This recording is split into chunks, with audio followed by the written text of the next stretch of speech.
We're back on Estranged Parent YouTube. Today, estranged adult child heals after abuse and reconciles with dad. Again, we don't know what an estranged parent is. It's different than a parent who left or a parent who just doesn't have an okay relationship with their kid. It's a parent whose adult child has decided not to speak to them for whatever reason. And usually the parents are really, really bad at letting it go. And the parents reach out and reach out and reach out and reach out, even though a boundary has been set where they're like, hey, don't talk to me. As a concept, estranged adult child heals after abuse and reconciles with dad is weird to me.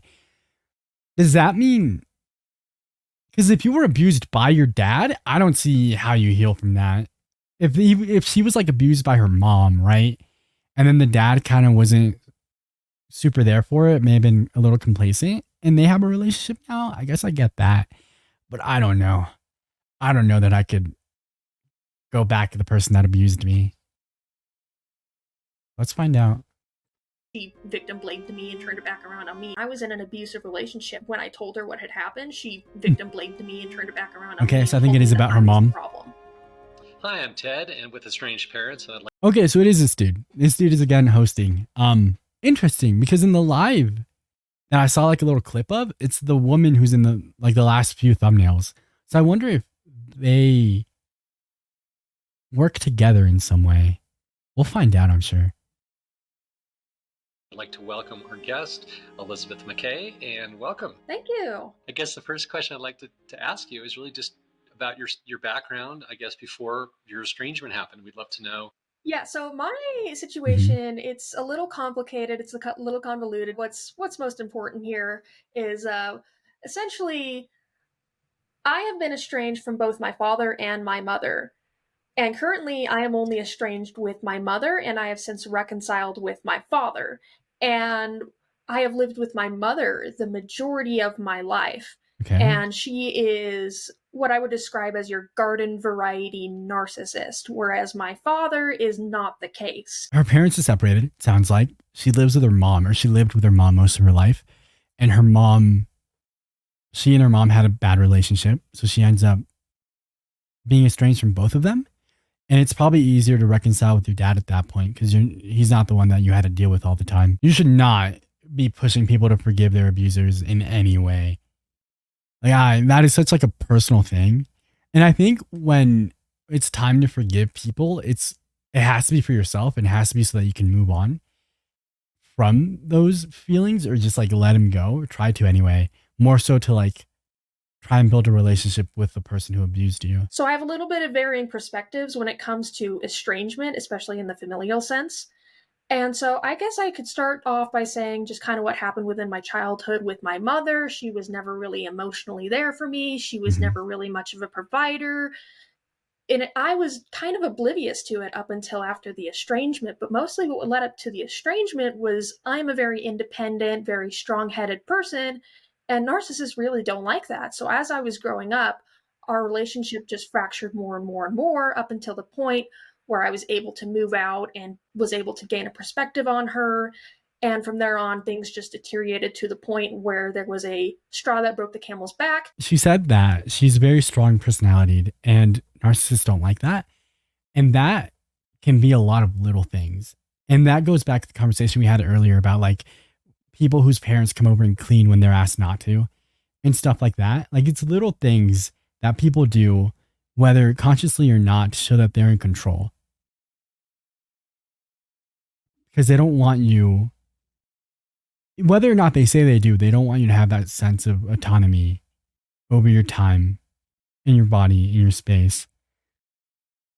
It's very much you're under my roof and your life will be as I dictate it type of thing, whether or not it's conscious. A super common reason that estrangement happens is money. And that's relationships, period. I think that's most of the reasons for divorce. There are so many people, an ungodly amount of people, who will tell you that their parents opened up credit cards in their name and just used them and ran them up and then never did anything about it. Matt talks about it all the time. That is wild. Taking half your kid's money, and she hasn't said anything yet, but I guarantee you she takes it. That can't happen in Norway. It happens here. I did run into a very large rainy day kind of situation. And when I went to ask my mother for that money that I desperately needed, it totaled up to about $3,500. Yeah. She didn't really have anything to say to me, and I knew at the time that she was struggling with a gambling addiction. And she just did not want to tell me that she spent all of that money on her gambling addiction, and I really needed that money on the time. What happened to the money? Did she just blow it on gambling so it's gone? Yep, she just took it all to the casinos and thought she could get it all back or double it or something like that, and it just went all down the drain. Did you ask her to pay it back? I did. I didn't ask her to pay it back. I was like, hey, like, I understand it's a little rough. Like, you made a mistake. That's totally okay. We can talk through this. We can get through this. And she basically came right back around and told me, no, I'm not going to pay you back. This is you repaying me for raising you. Oh my God. I hate that. That's so, that's infuriating. That's so stupid. And then they wonder how things like this happen. Oh, my daughter doesn't talk to me. I took all of her money and said, well, this is you paying me back for raising you. One of the things I hate too, I can't imagine the people who ask their kids to pay rent when they start working at like 16 or actually at all. Like, there's so few circumstances where I can imagine asking my child to pay rent and they're like of need. Like if you're struggling and your kid can help you, and you like ask that of them, okay, I get that. Maybe you have a good relationship. But like straight up, oh, you're 14 now. Go get your worker's permit and pay me $300 to live here. They can't like go anywhere. They're a child. Oh my God. That's just insane. So what transpired after that? Did you seek a lawyer or what was your next step? I really tried to. My aunt is a paralegal, so I kind of tried to talk to her a little bit about it. And she basically told me that just because my mother's name was also on the bank account, that she was fully entitled to take as much money as she wanted for whatever she wanted. So I had no legal recourse to get that money back. So essentially, I just kind of viewed it as paying $3,500 to see how my mother would truly treat me in my most direst of hours. We haven't gotten a lot of him yet, but so far he speaks differently to her, to the victim, than he did to the mother. I don't know what it is, and again, we were only 3 minutes in, but it seems like he is more comfortable with the person who shares this sense of like, oh, this happened to me too, instead of getting the other side. Well, that was an interesting test, right? I mean, oh my God. So that's horrible. So what happened after that? Did you estrange her at that point? What did you do? That was kind of just like the inciting incident and just us going back and forth and fighting over it and it escalating up until the point where I was like, and then I started digging into what narcissism is. And that was kind of coinciding at the same time. So I kind of came up to the point where I was like, okay, you're not apologizing. I'm looking back on all my life experiences with you. And I'm just kind of to the point where I really don't see you as a parent in my life. So I kind of just sent her a message that just kind of said, hey, like, I really care about you. I really want you to get better, but you are so mentally ill and you are so self-absorbed. So many of these parents end up going like, oh, she got contact with me without saying anything. When it's very common for the kids to say something, to send them a letter, and the parents just don't like take it. That I just can't do this anymore.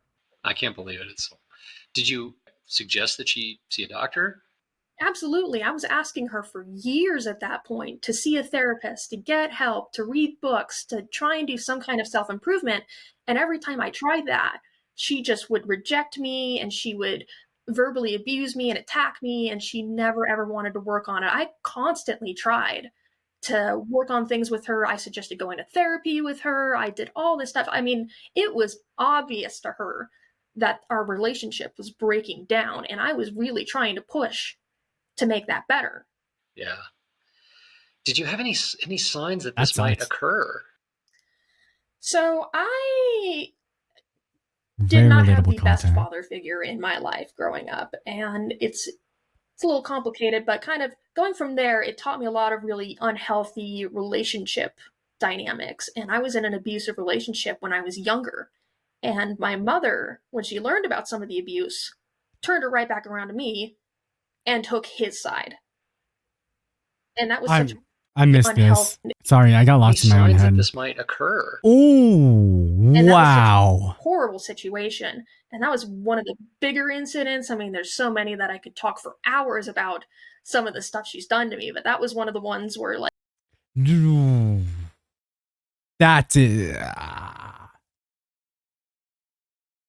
I don't have anything there. Like how do you have your child come to you and go, hey, I'm being abused by my partner, and then you go, there's a video. Who is it by? Cooper. It's by Film Cooper. Cooper goes into a video. So it's a TikTok where a grown woman, she's like 20 now. She's married. This is important. She's married to a man. Her adopted dad, who's an old man and adopted her as a kid, goes, hey kid, let's go on a drive. He takes her out and goes, so I have romantic feelings for you, and shoots his shot with his adopted daughter. She goes home, tells her husband. Her husband goes, are you sure that's what he meant? Sounds like it didn't happen. It happens again. She tells her husband again. Her husband's like, I just don't believe you. She's divorced now. Good for her. Oh my God. Instant divorce. Instant. Like when I told her what had happened, she victim blamed me and turned it back around on me and told me that I was the problem. Oh, okay. So you said, I think earlier, that you have a good relationship with your dad?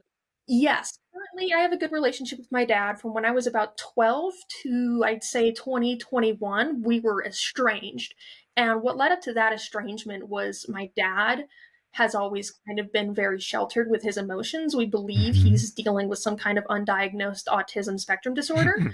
And so he's been dealing a lot with that. I don't know if my dad's autistic or not, but he has a room to himself and his 6,000 model trains, and then built an exact replica of our town over 25 years. That, and he made a very, very bad decision when I was 12 that led up to our estrangement. And a lot of it had to do with my mother. But from there on out, I was super angry with him for super long, and he didn't want to really engage with me emotionally because he was also dealing with so much of his own childhood trauma and his own stuff at the time, and things were just not in a good place until I was about 20 or 21 years old, and we started to reconnect. You mentioned abuse. Were they divorced at some point? Your mom got remarried? You had a stepfather? Or? Yes. My mother and my father were divorced when I was about 7 or 8, and they both got remarried shortly thereafter. I see. So this abuse was from the stepfather. Is that correct? Yes. Okay. Yes, okay. my mother and my stepfather have been particularly abusive towards me throughout my life. Oh my gosh. Did you seek any feedback or support from your biological father? Not during my estrangement with him. That was August of 2021. So it was happening at the same time that I was reconciling with my father, that I was becoming estranged with my mother. Did you tell anyone else about this? Family or friends? Yes, I was talking to my sister a lot about it, and she's been very supportive towards my decision to estrange from my mother because she's also estranged from our mother. That makes sense. And I have friends. I don't know how the parents keep not blaming themselves when they all have multiple kids and all the kids are like, no, thank you.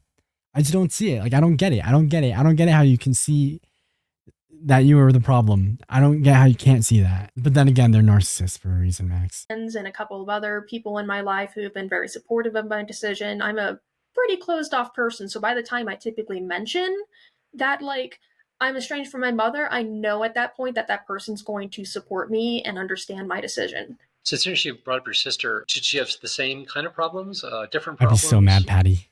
More or less the same kind of problems, because what led to the estrangement with my mother, my father was getting split custody of the children, and there's 4 of us, so my dad got my sister and my brother, and then my mother got me and my little brother. So my sister then cut contact with my mother because in the narcissist dynamic, my sister was the scapegoat, and then my little brother was the golden child, and I am what's referred to as the much more rare invisible child.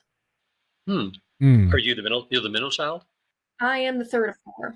I have a little brother and an older brother, and my little brother is the golden child. Okay, the golden child. So he's had no estrangement issues, I assume. I think what typically happens there is that by the time the last child is born, the relationships with the first few children are already so like bad, or like the parent is like, oh, they're bad kids. So they dump a lot of like the opposite feelings into the smallest child. And then what ends up happening there is they go, well, this kid likes me. So obviously, like, I'm right. And my older kids are just stupid. From my father currently and myself. What does your dad do? My dad works in construction. Mm-hmm. So throughout his life, he's been working like tons and tons of hours. He was never really there, especially during when he was married to my mom. And he does like 80, 100-hour weeks. He did that throughout your childhood too? He was a hard worker? Mm-hmm. He has worked very, very hard his entire life. Is that what you do now? Can I ask what you... Yes, I am also going into construction as well, and it's because of him.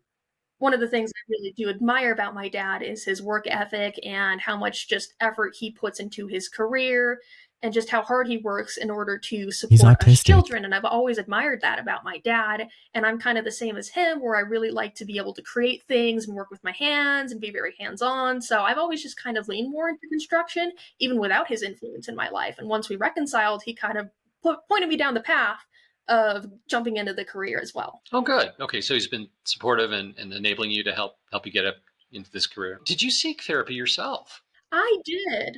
Yes, I went to therapy. I used the BetterHelp service. I know there's a lot of mixed reviews through that. I had a good experience myself. I went to therapy for about 6 months throughout like 12 or so sessions. I had a good therapist. It helped me work through a lot of my own issues. And then outside of therapy, I've been reading a lot of self-help books. I've been getting my hands on everything I can touch surrounding narcissism, estrangement, family dynamics, healing. I've got a whole list of stuff I've read. Did you realize how big a problem this was with other kids, or did you think that you were pretty much alone? I agree, Slice. My issue so far is that he speaks more comfortably to the parents. And that's probably just because, like, one, they're also adults. Like, it's even at like 20, 22, 24, like, you don't really look at younger people as like adults yet. It just seemed like he was much more, it seemed like he had much more specific questions for the mother, better leading questions. And I don't know, maybe we'll get into it and maybe there's more, but that's what I have so far. The reason why the kids provide more detail sliced is because when you're wrong, you want to be vague. And so the parents are like, oh, I guess I'm abusive. And the kids are like, this is how I was abused. In this type of estrangement.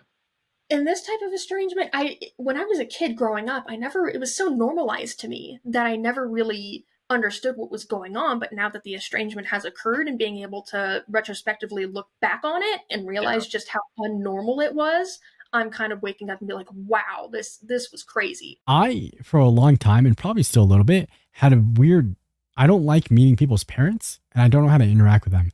I never had to interact with mine. And so now I meet parents. I'm like, hi, Max. It's good to meet you. I'm an adult now. I'm better about actually speaking. But like, I don't know how I'm supposed to interact. What up? Don't hit me. I can't say that. I think it's kind of funny, right? Like, I lived this life, but I can't just say that. Yeah, it is crazy. So I guess it sounds like your mom maybe have, obviously, narcissism. Was it clinically evaluated or determined, do you think? No, most narcissists never really receive a diagnosis because in order to seek help, they first have to admit that they have a problem.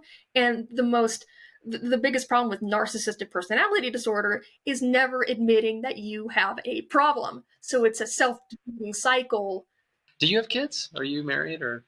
Nope, I am currently single. I don't have kids. I'm just a little 23-year-old just going to college. She's 23.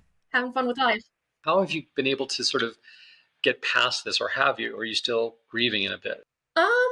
For the most part, I've done a lot of the emotional work, and I've kind of come to terms with who my mother is and who my father is, and just seeing them as people rather than my parental units and understanding their own flaws in life. And I've kind of come to terms with that. I mean, sometimes I'm still like a little broken up about it, and I'm really like remorseful and regretful that we were never be able to have a normal family unit. And I think that's a pretty common way of looking at things, right? Like, once you're separated enough from who your parents are, you can look at them as people, and then whether or not you would interact with them if they were those people in your life who didn't give birth to you. Generally, it's no, right? Like, you don't want a bunch of narcissists in your life. She brings up being like heartbroken and a little sad about it, which is like, that's anything, right? Like, regardless of what your relationship was, you're probably always going to be a little sad that it's over, regardless of what it was, even if you really, really shouldn't be. Broken up about it, and I'm really like remorseful and regretful that we were never be able to have a normal family unit. And that just gets to me sometimes, but for the most part, I mean, I think I've done a lot of work and I've come down a really, really long road of healing and understanding things to the point where I'm kind of okay now. Well, you sound very healthy. You sound very normal, and I think happy from what I can tell. But I'm really glad to hear that. It sounds like a really tough experience that you went through. Yeah, so I guess I can kind of talk about my reconciliation with my dad. And the way that kind of went down was I think like 9 out of 10 conversations we had nothing to do with reconciliation, and all of them have had to do with rebuilding our relationship and focusing on the now rather than the past. And then 1 in 10 conversations has to do with resolving some prior conflict. And we've really done a lot of work in being able to establish more healthy like boundaries, healthy communication standards, and it's really been just a really long road of just slowly working on it, like touch and go, and just being able to be receptive towards each other without being defensive about our own issues in the past. Good. I don't know where that line is where she speaks of reconciliation with her dad. And then when she talked about her dad, she said that their problem was never really abusive. It was more so that he was emotionally just not available. And so it feels like there's not really anything that needs to be actively, there's no like knots in her back that need to be worked out, is what it sounds like. It sounds like they can go, hey, this was an issue, and work towards opening up his emotional side while they walk alongside each other, as opposed to being like, hey, you used to beat me up, and now I flinch anytime someone sneezes near me. And that feels a lot easier to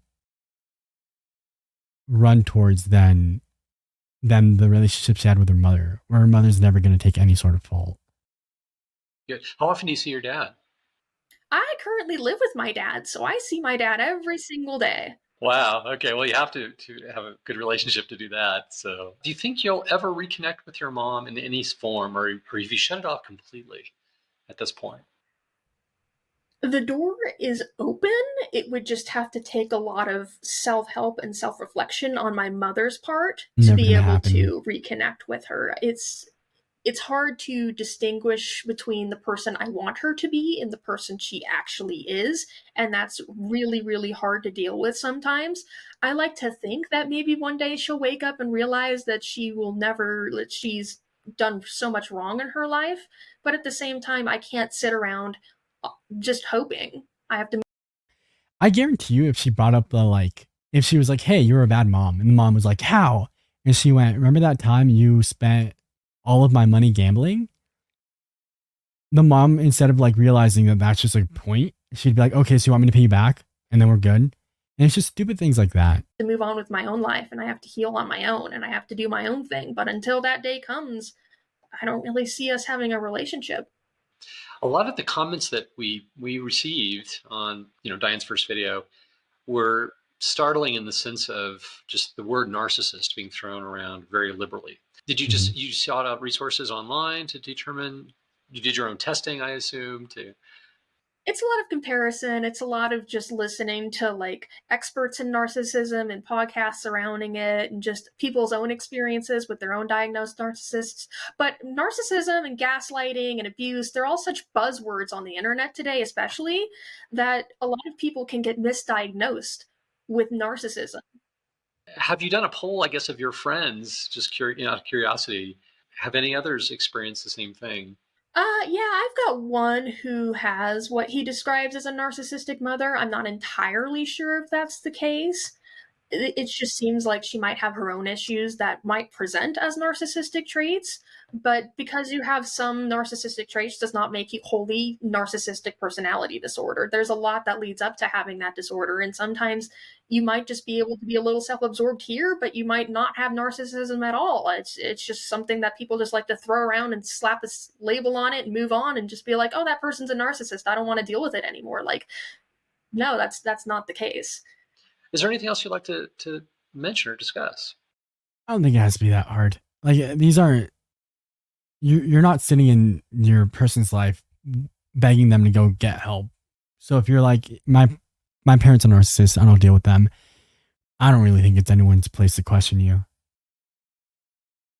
The biggest kind of difference between my mother and my father in terms of our estrangement situations is the biggest thing that has always mattered to me. The most important thing in terms of my reconciliation with my father is his self-awareness, is his willingness to admit his wrongs, is his willingness to work on things, is his willingness to seek help independent of me and be able to kind of seek help for his own traumas in life that have nothing to do with him being a parent or being estranged.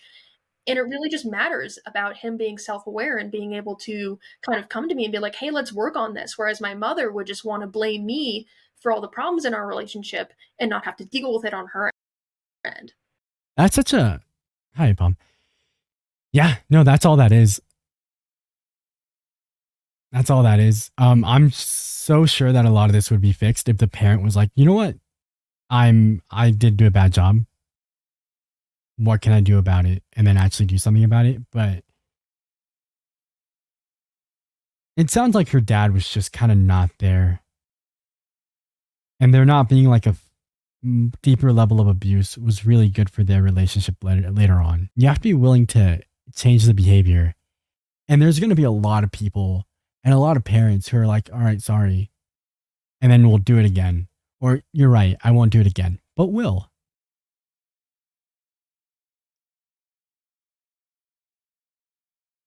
How many times should you be willing to tell someone you're in a relationship with, whether it's romantic or a parent, whatever, that something they did that was problematic or that was a problem made you uncomfortable and you would rather them not do it again? How many times can you say that and then them do it again before you have to just leave?